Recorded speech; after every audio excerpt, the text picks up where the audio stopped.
Now I want to show some of you. I've had a few people wanting me to do a bit more in-depth video on how to set up traps and get them in the ground, so I might do a bit more of a video just putting a trap in the ground. You can go from the whole process from start to finish, so I might do that in a separate little video, but I'll just so people can see what it is. So we'll get into that now.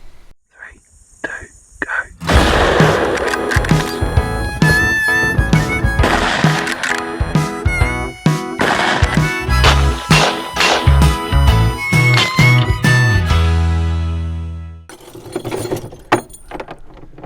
Righto. This is his goodies box. Certainly goodies of it. Come into the shade. So this is a Western Trapping Supplies number 3. So they come with the shock spring, everything all in there. What I've done, I always go in and put a spotter weld and all these swivels, or where they've just been bent around, just to make sure they can't come unbent and they run off with your trap. So I've got 1, 2, 3, 4 spots of weld on there, 5, 6 on there. So that's all those points are all welded.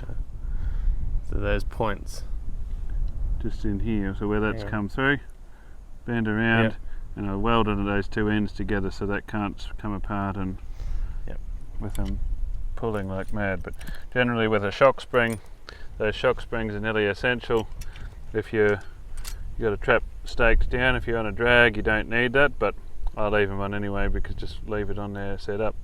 I bought the double stake rings separately, so if you're going to stake them down, I highly recommend you use a double stake, put 2 stakes, so they're only a couple dollars each. So I got them to put them on for me when I bought them, and I've cleaned all these up, the traps up. I did another video of how I showed how to clean them up, so if you want to look, I'll put a link up here anyway, or it'll go up there I think. So that's how I just sort of clean the traps up, get all the oil off them from when they're brand new. But then I've let them get a bit rusty, cleaned all the oil off and let them go rusty, and now I've actually coated these with a product called Full Metal Jacket, so which I've done another video which I'll link up here too, or in the description below. So that's the process I use to when I've coated all these with a Full Metal Jacket. So it's like almost like a varnish finish on them, so that it just coats them. It actually works as a lubricant as well. It's a hard, clear coating, and it speeds the traps up. One thing you do have to check when you get them is your pan height. So you don't want your trap set with your pan sticking up or down too low that it doesn't actually go off. You've got to set it so the pan is level. So I'll just set this trap and I'll show you what I'm talking about. It's easy to set the trap when it's on hard ground, and you get your foot either side, and I pull it down like that. Never try and stick your fingers in the middle like that. You just push that down, and these have got a, I'll show you in here, these ones here have got a, some people call it a night latch. It's like a little groove cut into the pan, back of the pan, and that latches on there. So I'll show you what it does. So you can set the trap, have your lazy jaw up, you push that one down, and you lift that right up and let go. Then you can pick it up underneath there like that. People say don't pick your traps up like that if you can help it, because if it does go off, you'll get your thumb jammed up in here. So when your trap's set, you can see it sits pretty flat, and you don't want your pan sticking up like that. So I pull the pan down, and you can see it just clicks into place like that, and you can see how your pan is all nice and level with the jaws. So the flatter you can get that to sit, there's still enough gap underneath here. Some people can use a piece of foam under there instead of having a pan cover, but I find sometimes that, I don't know, I haven't had a lot of success with that. I just use a bit of paper over the top for a pan cover, or some gauze or whatever. But there's a lot of different options out there, what you can and what you can use. So you want it, I'll show you how to set the pan and height. There's these little nut there that sense your tension. So when you tighten that up, that takes more pressure to actually set the trap off. So if you don't want to have them set too loose, otherwise you'll catch every little thing that crawls over it. You want to sort of set it to catch dogs or your target species. So make sure I have it sort of, you don't want it real floppy all the time. Sometimes they get a bit floppy and I should tension them up a bit, but you can loosen this nut here off, and that allows you to move the whole pan assembly forward or backward, and that's how you get your pan level. So if it's sitting too far back, it's going to make your pan sit up higher. So you need to bring it back. They should generally come up set up pretty right from the factory, but if you do ever have to change it, that's the way you do it. You just fine tune it by loosening that nut off there and just tapping your, don't get it too loose and floppy, just tighten it off, loosen off a little bit, just get a little bit of wood or a hammer or something, just gently tap that to where it has to be, but then tighten it up, and generally I don't have to shift it, they don't seem to move, that I've had to move anyway. So that's your basic setup of the traps. Once you sort of get into that point, you get them coated, you can wax them. I've done with a full metal jacket dip, because that's cold and you're not heating and cooling your springs up, which eventually weakens your springs. So other than that, you can dye them and drop them in boiling wax, and the wax does the same thing, but you got to do it fairly often too, the wax comes off them after a while. So anyway, that's its basic rundown of the trap itself and how to set them up. Now we'll go and show you how I choose a place to put the traps in the ground. Righto, so in this is a case where I've actually caught a dog here, and I've reset the trap where I caught him. It was right here. I've put a bit of his blood around the edge, but if you haven't caught a dog, it's not that simple.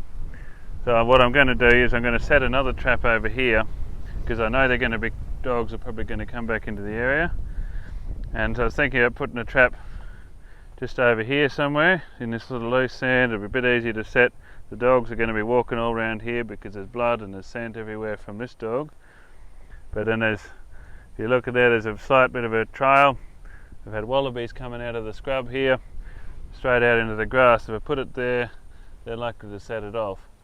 So I think you might shift it back over to sort of near a tuft of grass, because they'll walk around the area first, but they might walk through the grass behind it there, but they'll come around here. And I think if I put one about here somewhere, the scent is all there, they're going to be walking around this area. So it's a bit easier setting it in this situation. But let's say you come along here, you haven't caught a dog.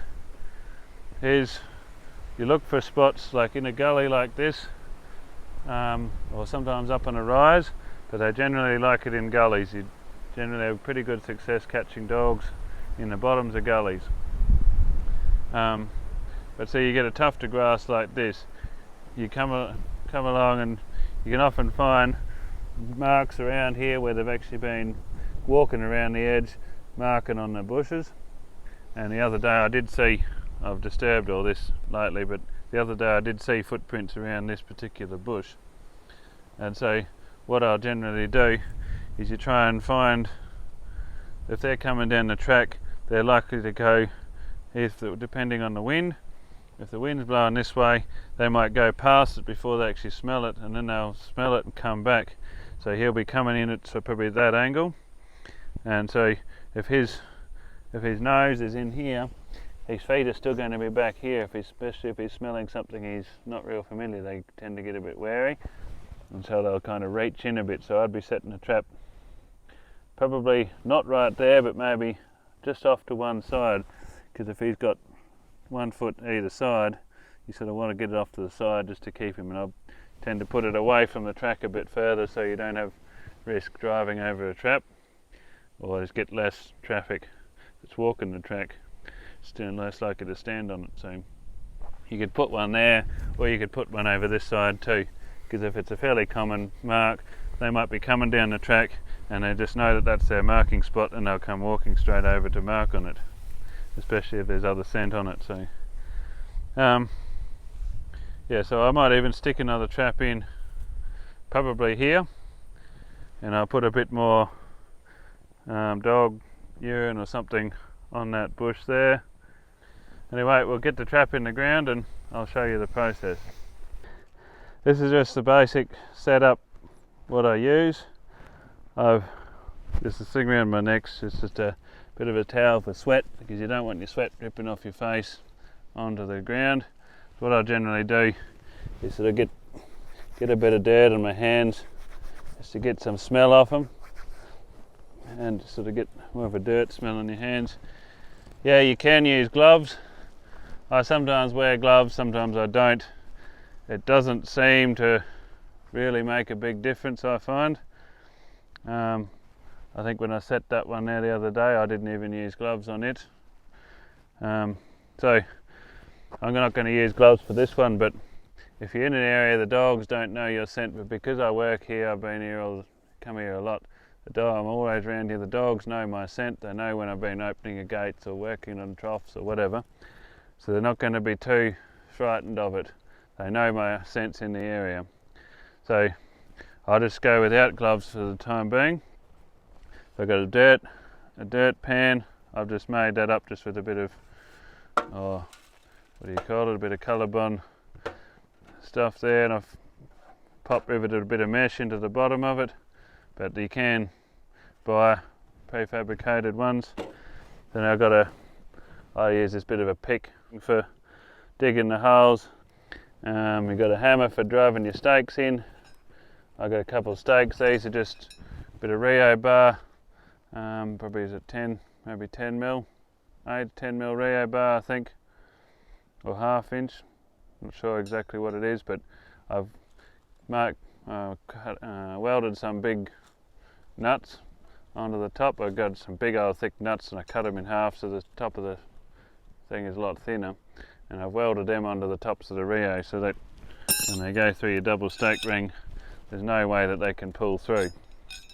So use 2 stakes and obviously your trap, and I use like a little dustpan brush for smoothing off stuff, and you can use a stick sometimes. And for my pan cover, most of the time I just use, this is just greaseproof paper. It's cheap, you just buy it by the big roll of it and you just tear a bit off. So I've picked my place, which is going to be about here. Wipe some sweat off my face.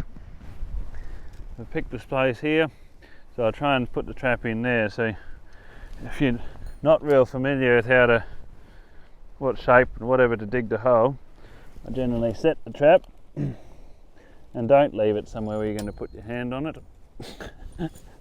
I'll work out sort of the area. I generally put the pan so the lazy jaw is forwards, so you want them to come in that way and step on it that direction.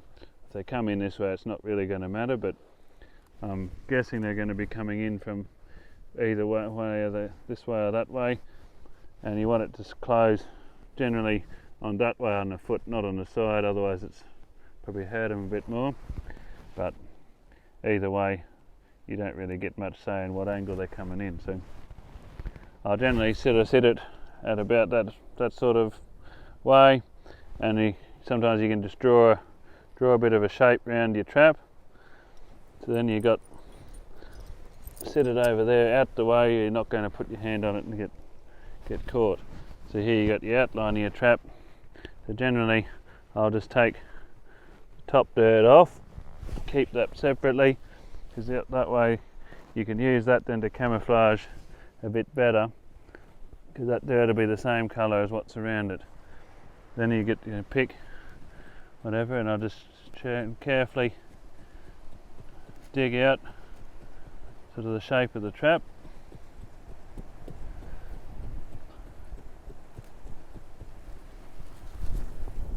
And then all that dirt goes into your pan. Try not to spill any of the dirt outside the hole on the ground, because the dingoes can smell, and they smell freshly dug dirt. They're going to smell the hole anyway. There's no way you can hide it from them completely, but the more you can mask that smell, the better.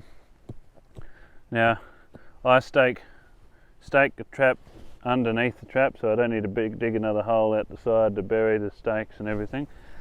I just dig the hole a bit deeper if I can,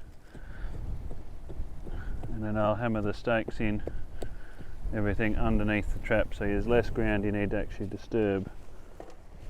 So all this dirt goes into your sieve.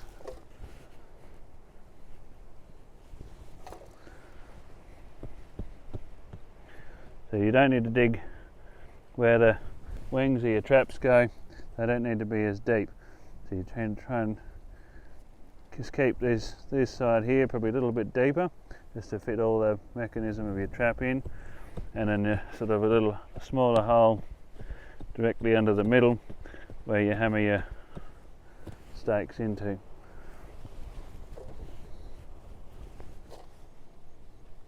What I'll often do, I'll lay that in the bottom. The shock spring can get a bit of a pain. Sometimes I've got to dig out a bit more just to try and get that spring to sit right, so it's not sticking up and the trap's going to rock on it. So lay the loop, the double stake ring where it's got to be. You just sort of hold the chain up in there, so sort of get it to sit. You don't want to bury your trap too deep either, otherwise you've got more dirt for the springs to actually push, which slows it all down. So it's probably a little bit too deep, but I'll leave it. It's better to have it a bit deeper, and then bring it up with a bit of other loose dirt, packing it around after you finish. So I'm happy with how that's sitting there. So now I'll carefully take that out, leave that sit there. Get your hammer and your stake, and you go one stake in an angle like this.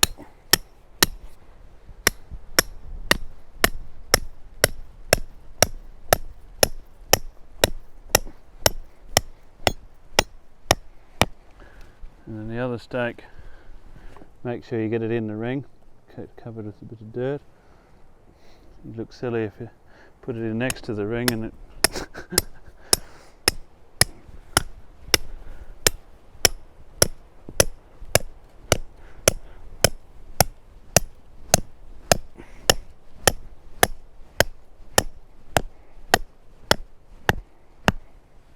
Right, so now that's all sort of in place there.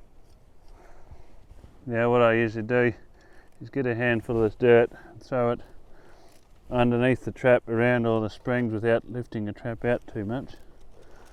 Just to try and fill up that hole as much as you can, and try and bed the trap down a bit like that.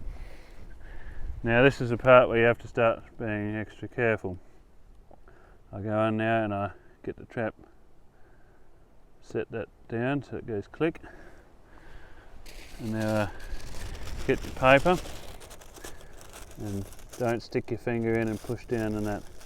I have been caught before when you're not being careful. Now you flatten that jaw out and you just tuck down. It's like tucking in your kids to bed. You put the pan cover around it like that, and now you get your dirt and you start sieve it, because you don't want any big lumps falling in onto where you've set the thing. So then you get your broom and you sort of pull it out, but usually I'll find the edges of the jaws and you just sort of poke in around. You can use a stick if you want. I usually use my fingers or the back of the dustpan brush. Just sort of pack it in around the edges of the trap, just so you don't want, otherwise if you don't, and there's a air pocket under there, sometimes the dirt can fall and cave in and you'll have a bit of a hole there, and it'll alert them a bit more. Then you can get here, and I like to push on each corner of the trap and see how there's a bit of rock. If a dog steps on that and it rocks the trap, he'll straight away know that there's something there that shouldn't be. So I push down on the opposite corner and fill that up with dirt, and you push down again, that's a lot more stable. So it's pretty good there like that. And you just sort of brush it in around the edges a bit, get it sort of pretty well covered.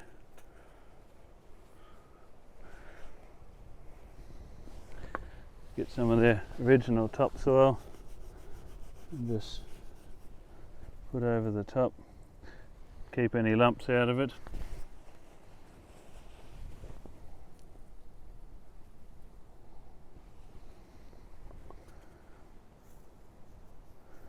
Sometimes you can go and I find a little bit of like other grass and bits of stuff in a bunch, set up and sort of put a little bit of that round just so it looks like the rest of the area. Just try and camouflage it and get it looking as much like the rest of the area. You don't want any sticks sitting on top of it that can get caught in a mechanism and jam it open and stop it catching them by the foot. So anyway, that's pretty well set. It all looks reasonably same as it was. Just try and get it so it doesn't look like there's a hole there.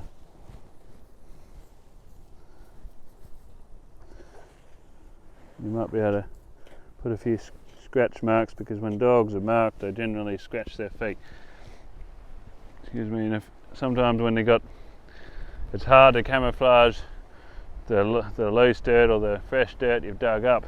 Sometimes they'll put the pee on there on the bush or whatever, or the dog urine or your scent, whatever you're using, and I'll get a stick and I'll scratch sort of a bit of dirt, scratch it over the top of your trap, like they've gone and they've scratched to their feet and scratched dirt where they've just marked, and so that sort of helps to mask, and it's a visual sign. They can see, oh, another dog's come and marked here and scratched, so of course the dirt's going to be disturbed.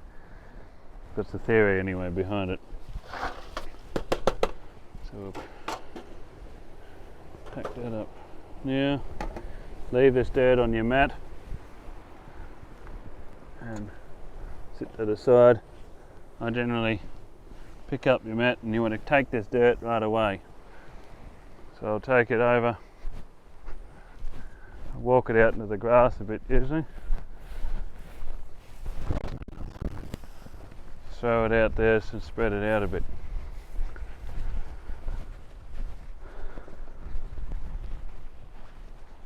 Keep your gear all neat and tidy. I fold it all up. Put it back in the box, ready to go for the next trap. Now I'll go and find a scent to put on that bush there. I collect any, like this dog here, I don't know how much pee I have left in him, but I always if you catch a dog, I use the pee, cut the bladder out and put the pee in a bottle. So here's a bottle of, this is male dog urine I got in this. So I might put some of that on this bush here. So you don't want too much that it floods the whole area. You just want just enough that they can smell it and bring them back in to actually get a proper smell. So I'll generally try and put it in the middle of the bush and just put a few little drips in there. And I might, sometimes I'll get find another old dog scats lying around the place, and generally I put them on there and there as well. It's just something visual that they can actually have something to actually look at. Other thing you can do is get a rock or something and put a bit of the pee in a rag, and you put it under the rock, so they can know that something's under the rock. And sometimes they'll want to go and scratch the rock just so they can smell what's underneath it and see the edges of the rag. They want to pull it out and feel around with it. So anyway, that's probably all I need to do in this situation. Just something to get them to go to that bush there, and that'll be enough. Just a few drips is all you need. and that'll be enough to, I was like, oh yep, there's something there, and they'll come back, because that's not their normal pee from the normal dogs. So anyway, that's pretty much all. The one last thing that I generally do is I find a little stick. Doesn't have to be too obvious, just put something out just to put it, because dogs have got soft pads, and if you look at their feet, they've got all these little soft pads. So just like we don't like walking on sharp things with our bare feet, neither do they. So I'll generally put a stick, and they'll generally step over a stick to step where, like onto some softer ground. So if that stick's sort of sitting there, I'll dig down, find the edge of the pan. See, I've got that in the wrong place there. So I'll put it there, and I'll put the stick at the edge of the pan. So they may step over that, and they should step over the edge, and there's the pan right there. So you don't want edge of the pan, edge of the jaw, sorry. So step over the jaw onto the pan there, and it'll set the trap off. So that's the theory. I generally try and keep all the area pretty clean, and once I've done it, I'll run the wheel over here as well and just rub out some of my footprints. But anyway, that's the general way of setting a stake and a trap in. Once you finish your trapping, and you do want to go and pull your stakes up, they're not very easy to get out of the ground most of the time. So what I like to use, I carry this like a little pinch bar, jimmy bar, whatever you want to call it, and sometimes when your stakes in the ground, you can get down in sometimes here's the surface of the ground, you can get that down in the hole, or sometimes you can get that in there and just sort of lever it up a bit, and then you can get that in. But if the ground's too soft, this just pushes into the ground like that, and it doesn't always work. Most of the time, hard enough ground, that's all you need to sort of get them started. Once you get them moving, sometimes you can pull them out. But if you can't pull them out too easily, I've made up this tool here, which is a bit of just thicker Rio bar. I've got some little hook things on the end, so I can get that under the head, bit of a flat bar, and then you can sort of try and lever them, get them started at least, until you can get underneath there, but you can't bend it all the way. So I've had a lot of experimenting with different stake pullers, but this seems to work pretty well. I just got a piece of steel, that's an old post puller, but I cut a hole in the end of it. Any steel plate would probably work. Just sort of drop over your handle, and then that gives you a lot more leverage. So when you're pulling it, got the stake in the ground, you can pull it out, and you can sort of see it just sort of pulls the stake out a lot further. And then once you get it out of the ground fair way, you can use that like a slide hammer sometimes, and you just hammer it out like that. But I don't know, there's probably other ways, other things, but that seems to work pretty well for me. And sometimes, most of the time, that little pinch bar is all I really need, and it gets out most of the time. But I always carry that one with me in the box, just in case for those times where that one doesn't quite do the job. Now I might just go and show you sort of, if you can't stake them in, I'll just show you how I hook it up to a drag too. Okay, so to tie off to drag, what I generally use, you can use a bit of chain, but I find this cable is really good. What I do is I bought this cable, I undid and I spliced an wire into the end of the cable. I did a video on that showing how to splice it. I'll also link that up here as well, or in the description below. But what I didn't show in that video is I've since updated it. I still crimp by these cable crimps, and I'll crimp the ends off there, because I did have a couple of dogs almost starting to undo the splice as they're chewing on the cables. So now I've spliced that eye in there, so it's a nice neat eye, as well as I've put a cable crimp on each of those tails as well, so there's no way that those dogs can break that or undo the cable, so they undo those loops. So then I just use just a D-shackle to tie off to the trap. But so to go and pick a drag, find a drag, I'll generally use a, to come into the scrub here. What I'm looking for is doesn't have to be an overly ridiculously heavy log. I generally put a bit more of an overkill than what probably is needed, but just want something that they probably can drag, but they aren't going to drag too easily. They're not going to take it a long way. And you want something that's sort of got a bit of size that if they go try and getting through timber, it'll hook on logs, it'll hook on trees, and they'll get wrapped up. And generally I like to use a bit of a longer cable that just gives them a bit extra length to wrap up on stuff and get caught. That way then if it did a hot day like it is today, they're not sitting out in the open somewhere suffering in the heat. They can get into a shady spot, get hooked up, and at least they've got shade. So you've got to think about their welfare as well. So you will come through here, we'll see something like that's probably a bit too big. I think maybe this one here might be pretty good. Like it's got a bit of weight to it, but it's probably still an overkill. I generally try not to touch too much if you can help it. So I'm going to set the trap just out there near that tuft of grass in here somewhere. So what I'll do is, if you come over here, I'll have a look. I'll show you how I tie it off on this thing. So when you've got an eye on each end, all you need to do is wrap it around, go underneath the log. Sometimes what I do, in case, so you don't want the thing slipping off the log, often what I'll do is I'll actually go around twice and then put the end, you're going to tie the trap, put that through, and that creates a really strong, like a noose around the log. So even if they're pulling crooked like that, the cable's not going to slip. And generally got one there as a hook, so if they pull it that way, the cable can't go over that hook either. So I'll put the knot and everything right down the bottom, and then I'll run this end through the grass and stick it out somewhere near where my trap's got to go. So that way a dog coming through here, it's not seeing a bright shiny cable or anything lying there.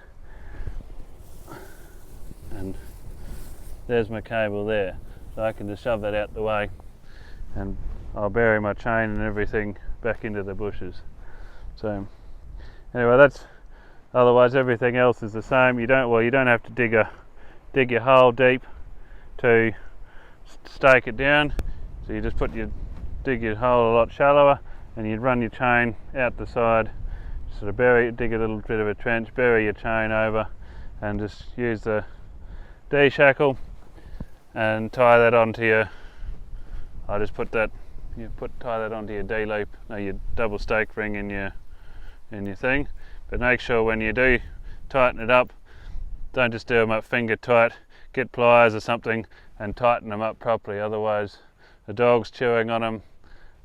You could run the risk of them undoing that D-shackle and your dog getting away, which isn't very ideal. So anyway, I hope you have got something out of this video. If you did enjoy it, make sure you give it a thumbs up, leave a comment below if you got any other suggestions or any other better ideas, and share the video with others if they're interested in it as well. And I'll catch you on the next video.